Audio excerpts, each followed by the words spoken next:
À chaque crise, le regain pour l'or est significatif. Oui, mais voilà, est-ce que l'or est si intéressant que ça pour nous, investisseurs, pour qu'on y alloue un certain pourcentage de notre portefeuille? Si oui, ben justement, quel pourcentage il faut allouer à cet actif?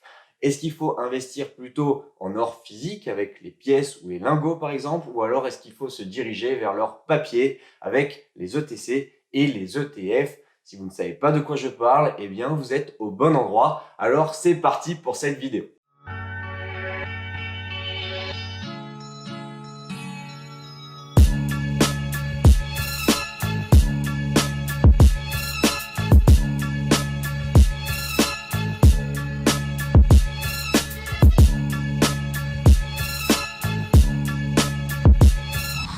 Réelle valeur refuge ou simple croyance, pour cela nous devons analyser les variations du cours de l'once d'or en dollars depuis les années 1970. L'once est une ancienne unité de mesure de masse. Il désigne une unité de mesure approximative située entre 24 et 33 grammes.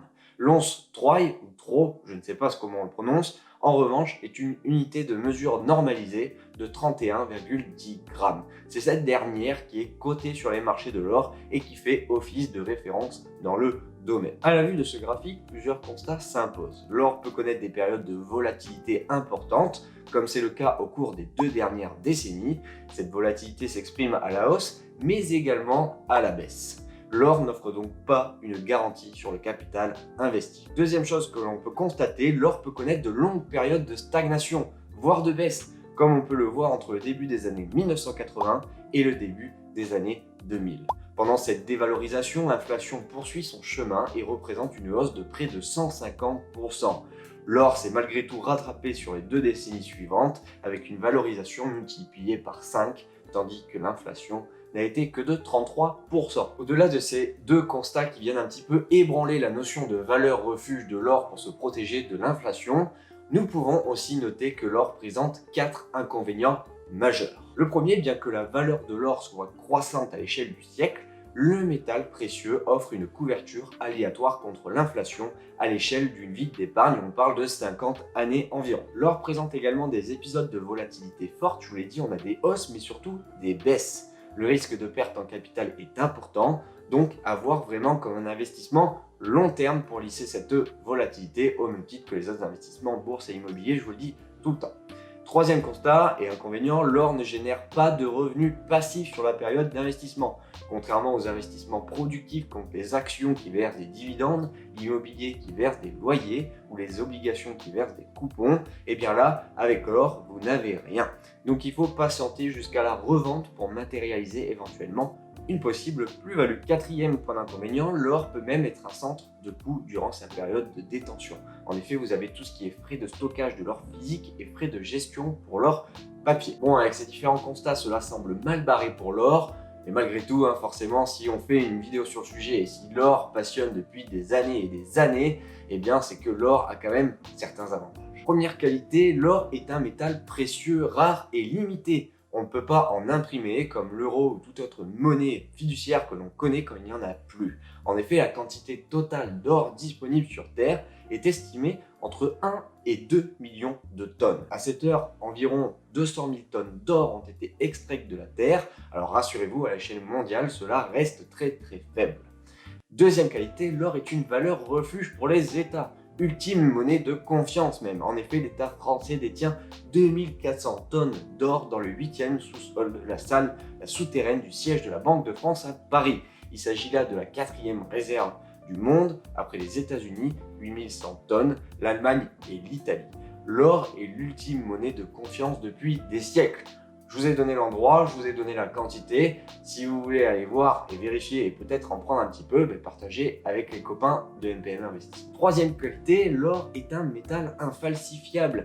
Les pièces d'or encore plus que les lingots. En effet, de plus, il est aisé avec quelques moyens techniques abordables de s'assurer de l'authenticité d'un lingot d'une pièce d'or. D'ailleurs, si ça vous intéresse, je peux développer une vidéo complète sur le sujet, comment s'assurer de l'authenticité de ce que vous allez acheter ou de ce que vous possédez. Quatrième qualité, l'or est un actif d'assurance. L'or, c'est un petit peu l'équivalent du triangle de signalisation que l'on conserve dans le coffre de sa voiture ou du gilet jaune que l'on oublie au fond de la boîte à gants. Il est très probable que ce gilet ne soit jamais utilisé. Alors à part en cas de grève pour la réforme des retraites par exemple. Bon bref, l'or c'est pareil, il ne sera peut-être jamais utilisé et se conserve par attachement et transmission intergénérationnelle. Mais si la situation tourne mal, eh bien vous avez votre or pour vous sauver la vie. Ces avantages vous ont donné envie d'investir sur l'or, alors tout d'abord, combien investir sur l'or? Si vous vous rappelez un petit peu mes dernières vidéos, notamment sur la vidéo comment devenir riche, je vous remets le lien en haut de votre écran si vous ne l'avez pas vu.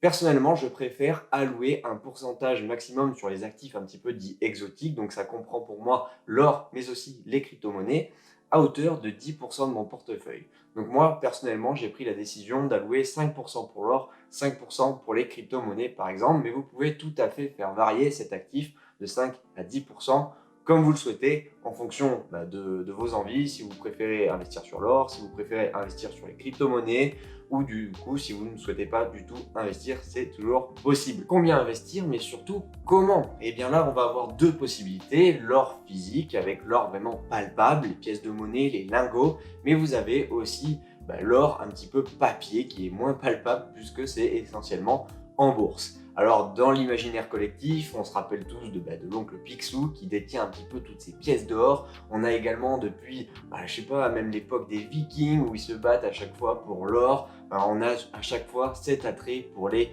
bijoux. Donc, on va d'abord parler de l'investissement en or physique, puis de l'investissement en or papier. L'or physique se distingue entre deux catégories bien distinctes. L'or commercial soumis à la TVA, on parle de l'or de bijouterie, par exemple les colliers, les bagues, etc. Ou en or industriel, principalement dans l'électronique pour les propriétés de conductivité de l'or qui est assez conséquent. Également, deuxième cas, vous avez l'or d'investissement non soumis à la TVA, comme les pièces de monnaie. Vous avez par exemple le Napoléon, le Krugerrand, si je le prononce bien encore une fois, etc., etc., et les lingots. Notez d'ailleurs que si la pièce a été frappée avant 1800, il s'agit d'une pièce de collection et non d'une pièce d'or d'investissement. De plus, les lingots doivent être purs à plus de 99,5% et les pièces d'or à plus de 90%.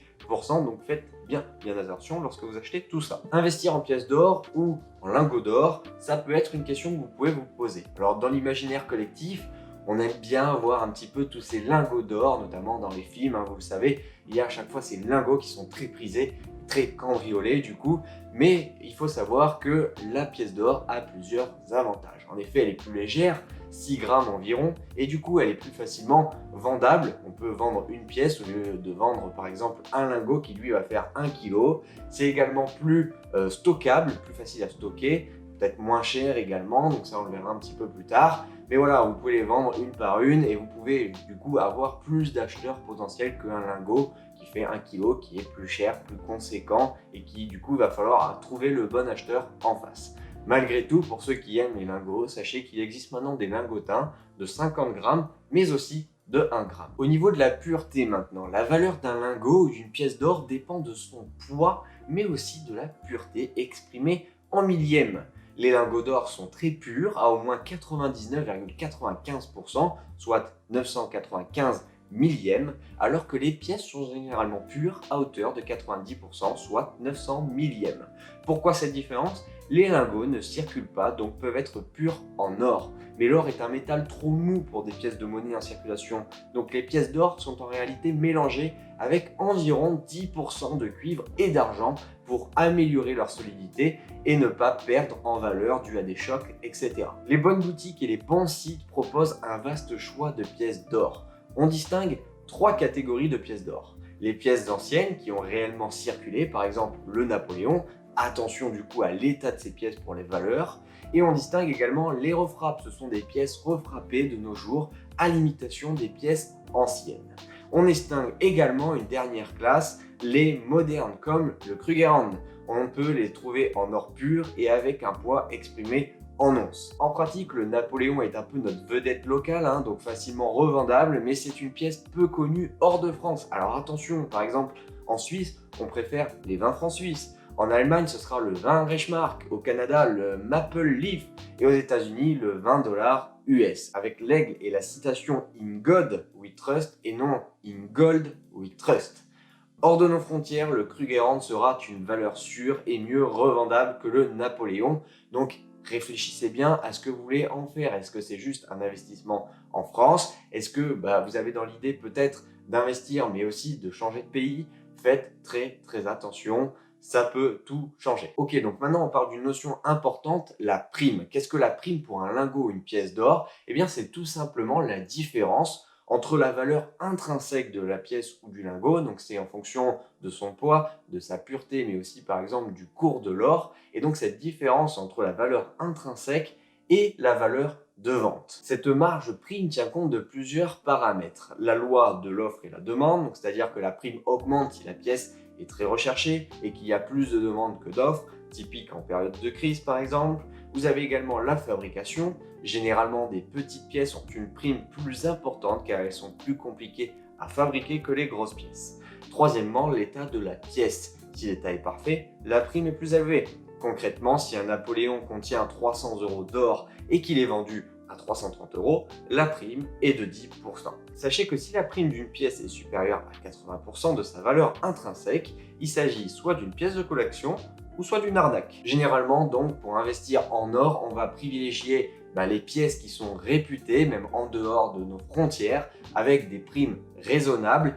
Et pour générer une plus-value, on va attendre des périodes propices à la revente, par exemple en cas de crise ou en cas de coût d'inflation. Vous le savez, à chaque vidéo, on doit passer par cette case, la fiscalité.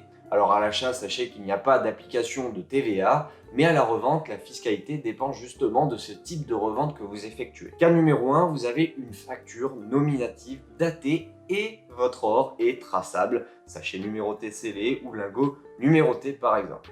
Dans ce cas, c'est la fiscalité des valeurs mobilières qui s'applique avec une imposition de 36,20% sur la plus-value avec abattement annuel de 5% à partir de la troisième année de détention, soit un total de 100% d'abattement, donc zéro taxe, il faut le comprendre comme ça, si vous détenez votre or depuis plus de 22 ans. Cas numéro 2, vous n'avez pas de facture nominative ou votre or n'est pas traçable.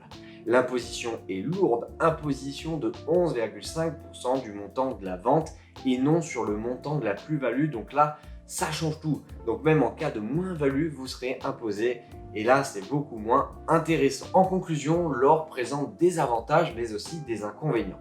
Premier avantage, c'est que vous détenez un métal précieux quand même entre vos mains et qui est beau à regarder. Qui n'a pas envie de détenir des pièces d'or dans ses mains ou des lingots d'or? Ça fait toujours plaisir.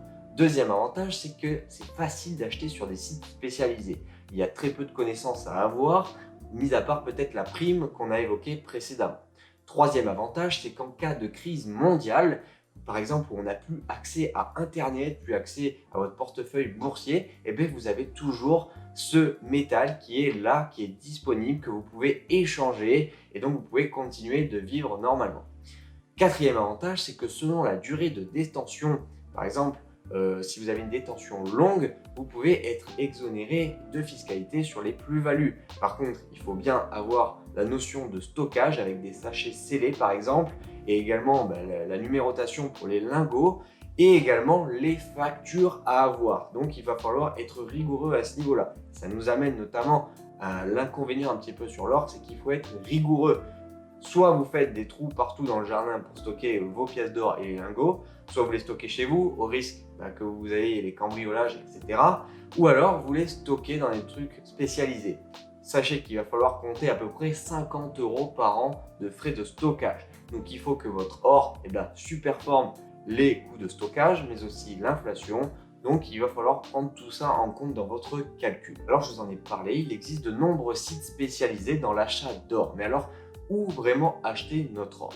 Je vous ai regroupé 3 sites spécialisés. Alors attention, ce n'est pas un conseil en investissement. Encore une fois, il existe de nombreux sites. Libre à vous de faire votre propre choix. Mais dans tous les cas, je vous propose de prendre ces 3 sites que sont Godot & Fils, Or.fr et Coopera, qui va vous donner comme ça un ensemble de détails sur lesquels il va falloir peut-être porter votre analyse pour faire votre choix pour investir votre or.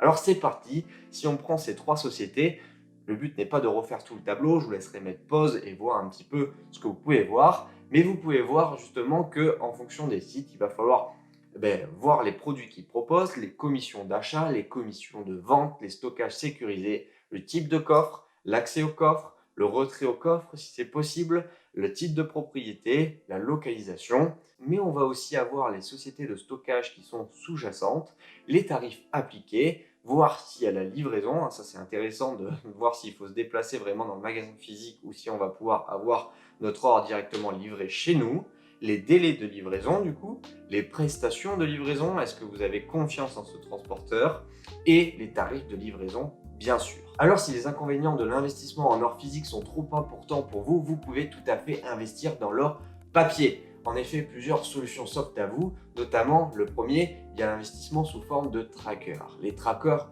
vous permettent de répliquer la performance d'un indice sous-jacent, comme par exemple le CAC 40, le S&P 500, le Nasdaq, pour ne citer que. Et bien là, c'est pareil, vous allez pouvoir investir via les ETC ou les ETF. Les ETC, pour Exchange Traded Commodities, c'est tout simplement parce que là, vous répliquez une performance non pas d'une société, mais d'une matière première qui est l'or. Vous pouvez aussi investir sur les ETF, Exchange Traded Funds, qui là vous permet du coup de répliquer plusieurs performances de sociétés qui travaillent dans l'or. On appelle ça des ETF orifères. Voici quelques exemples d'ETC et d'ETF. Alors attention, ils sont non éligibles au PEA, du coup bien prendre en compte la fiscalité du CTO, la flat tax de 30% sur les plus-values. L'objectif n'est pas de vous les citer un à un, vous avez le code ISIN pour les retrouver facilement, à vous de faire vos recherches. Sachez qu'il est tout à fait possible également d'investir en certificat or. Alors sachez qu'un certificat est un produit d'investissement très proche du tracker, dans le sens où il doit suivre l'évolution du cours de l'or et il s'agit d'une créance.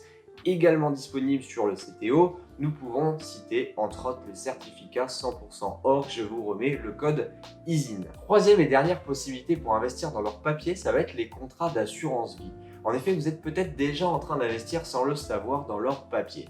Par exemple, YOMoney et Nalo, pour ne citer que, sont des courtiers qui, selon les profils risques, vont allouer un certain pourcentage de votre portefeuille dans l'investissement en or. Alors n'hésitez pas à aller voir où va votre argent, ça vous permettra d'éviter de dupliquer vos investissements dans l'or et de dépasser votre pourcentage que vous vous êtes fixé dans vos objectifs. Notamment, par rapport à l'assurance vie, on a des conditions de fiscalité qui sont assez intéressantes. Si vous ne le savez pas, j'ai fait une vidéo complète sur le sujet, je vous remets le lien en haut de votre écran. Voilà, on arrive déjà à la fin de cette vidéo et on peut voir que le sujet de l'investissement en or est un sujet assez clivant. D'un côté, on a ceux qui ne veulent pas du tout en entendre parler. En effet, l'or, c'est très peu pour eux. Ils n'ont pas envie d'avoir un actif qui ne propose pas de revenus passifs, comme par exemple la bourse qui propose des dividendes, l'immobilier qui propose des loyers. Là, non, on est obligé d'attendre et de vendre pour vraiment avoir notre plus-value et avoir quelque chose qui rentre dans notre portefeuille. De l'autre côté, on a ceux qui aiment l'or. Ils aiment un peu palper ce métal précieux, c'est beau, on a des pièces, on a des lingots. Là, on a quelque chose visuel, donc on aime bien les avoir.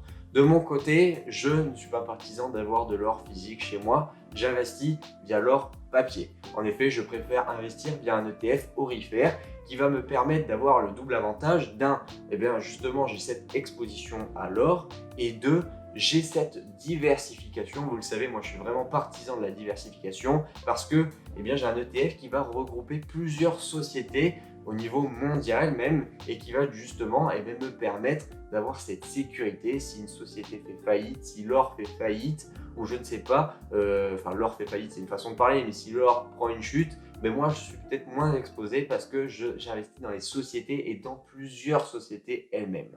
Alors, est-ce que vous serez le nouveau Picsou ou est-ce qu'au contraire, l'or, c'est très peu pour vous? Dans tous les cas, vous le savez, fixez-vous des objectifs, respectez-les et devenez riche. C'était Mathias. Ciao, ciao.